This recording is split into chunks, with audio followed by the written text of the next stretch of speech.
Hello everybody, welcome back to the channel.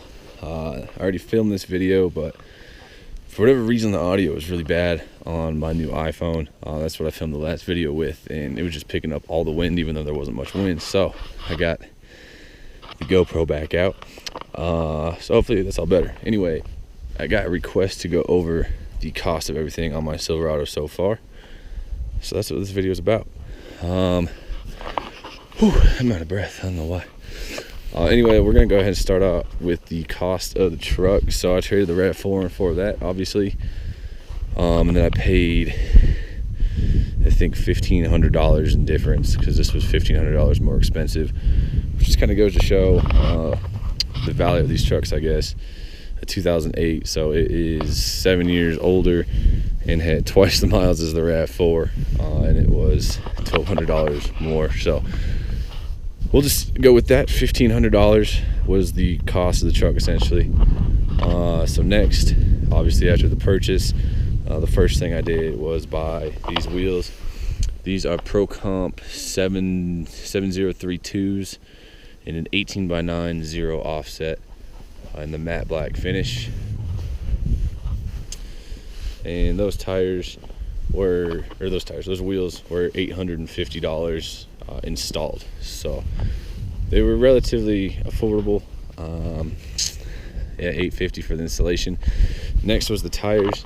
So the story on these tires, I think I told it in the last video, I'm not sure. They are 275/70 R18 Goodyear Ultraterrain, so it's basically a 33x11.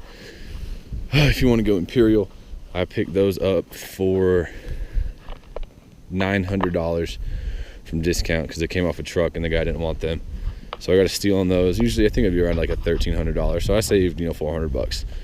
So those right there, $900. After that, I did the Rough Country leveling struts. They're not just a spacer, just a whole strut. Those were $350 for the struts and then $300 for the install. So we'll just call that, I think it was $700 including tax and shipping and all that stuff. So $700 for the suspension on that. I have the Ronin Factory 50 cal antenna, $50. Did that myself, doesn't really count. And the Rough Country, I just trudged through the snow here. Rough Country bed topper that is new since the last time. That thing was $250. It's just the soft topper. And then we got the Flowmaster Super 44 on there. The exhaust was $100 for the muffler. I guess not even exhaust system, it's just a muffler. So the muffler was $100 and the install was $100, so $200 on that.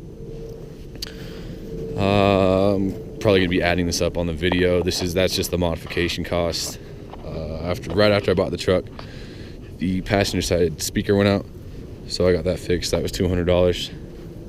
But those are all pretty much the modifications that I've done to the truck. I blacked out the badges, plastied it on that. And I think that is all the mods on the truck. So I'll add that up on the video. That'll be a price, I think, like $3,500 or something close to that in modifications. In terms of maintenance on the truck, I did the 100,000 mile checkup on it, which was $1,500 to get some stuff flushed out. A little pricey on that. Some of it I could have done myself. I didn't want the transmission flushed, but I think it was flushed anyway. But it covered the transmission, the transfer case, and the front and rear differentials. I did the spark plugs and wires myself. I did the oil myself. But it was just fluid flushes. I kind of wanted to trust a mechanic to do it anyway. I just really didn't want to screw it up since it is an older vehicle. So that was $1,500 for that maintenance. Other maintenance, I had to get all the TPMS system sensors, or TPMS sensors, fixed because one of them went out. I fixed it, and the other three, or another one went out, so I just got them all done. That was $250 done at Discount Tire. What other maintenance? I think that's it. So all in all, with the flushes and the tire system, tire monitor stuff, under $2,000 in maintenance on it, which some people be like, "Oh, that's really expensive for buying a new vehicle." Really, it's not that bad. Granted, it wasn't like break down. You know, it didn't break. That was me spending the $2,000 as preventative maintenance on the truck to ensure something didn't go wrong. So it didn't break. Nothing really broke. The only thing that is sort of broken is the driver's side door. Let's see if I can get it to go. Driver's side rear door. The actuator is broken. So I just locked the truck. You can see it's locked. You can see that's locked. And if I unlock it, then yes, I am hitting the button more than once.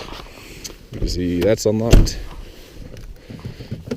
That door is still locked. So that actuator is kind of broken. I've just kind of learned to live with it at this point. It's $400 to get it fixed at the dealership. And I'm at the point where I've been checking that door every day since I owned the truck, that even if I did get it fixed, I'd still probably check the door. It's kind of annoying. I'll probably get it fixed eventually. It's just not on the top of my list. And it's oddly expensive for just that part.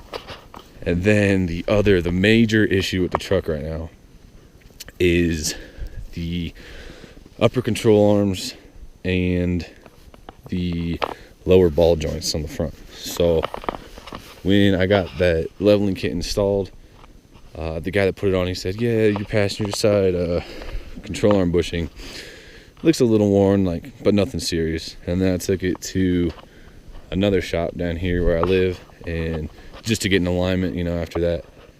And he said, oh, I won't do an alignment on your truck. Those parts are shot. $1,600 to fix. I said, oh, shoot, I'm going to get a second opinion. So I took it to another shop.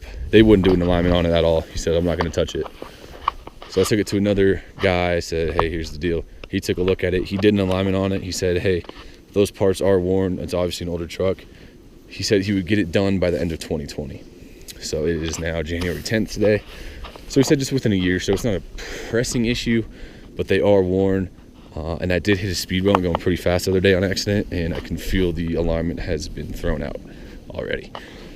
So that, I got a quote from the other guy, $1,400 to get control arms and lower ball joints. Those parts aren't extremely expensive, but I think it's mostly labor for those ball joints. You have to press some stuff and whatnot. So that's it. That's on the list. I don't know if I'm going to get the rough country forged control arms to set that angle back down, because they're not super bad. It's only a 2-inch leveling kit. If it was a 3.5 or 3, I would probably definitely go with that. But that's to be determined, and that's definitely on the list of things that need to get done on the truck. In terms of necessary maintenance, everything else is good so far. One other issue I did have was I got to check engine light, and my code reader said it was an O2 sensor after the cat. So, being the master mechanic I am, I just unplugged the battery for 10 minutes and then plugged it back in. And that was 2 months ago, and the light hasn't come back on since. So, if you have a Silverado when the O2 sensor light goes on, try that. Regardless, it's only an emissions issue, and it's like a $50 part. I could do it myself very easily. So that is the update on, not an update, the last one was an update. That's how much money I've spent on the truck so far. Super satisfied. I love this thing. Next week, I already ordered the parts. They're in the mail. I'm putting new shocks in the back. So, I have new struts in the front. These, you can see the truck. It almost looks like it's got a little Tennessee tilt going right now. So I talked to the guy that put the front suspension work on, and he said, yeah, let's get some new AC Delco coilover shocks. They're not like true coilover, but they're coilover style. Not super expensive. Sorry, I just tripped. Not super expensive. And he said it should boost the back up about 1 inch, which I don't know if I buy. I thought you had to put blocks, like new lift blocks under there, but we'll see. Regardless, it probably needs some new rear shocks anyway, because those are real old. So yeah, that's the rundown on the truck, how much money I spent on it, how much are in the mods. Super happy with the way it looks and everything. So yeah, thank you guys for watching the video. If you have any questions, comments, recommendations, let me know, and I'll take care of it. I am trying to increase the amount that I upload. Try to go weekly as long as there's interesting stuff to video. So once again, if you guys have any questions, comments, or recommendations, let me know. Why am I so out of breath right now? But yeah, that's that. Thank you guys for watching. We'll see you in the next one.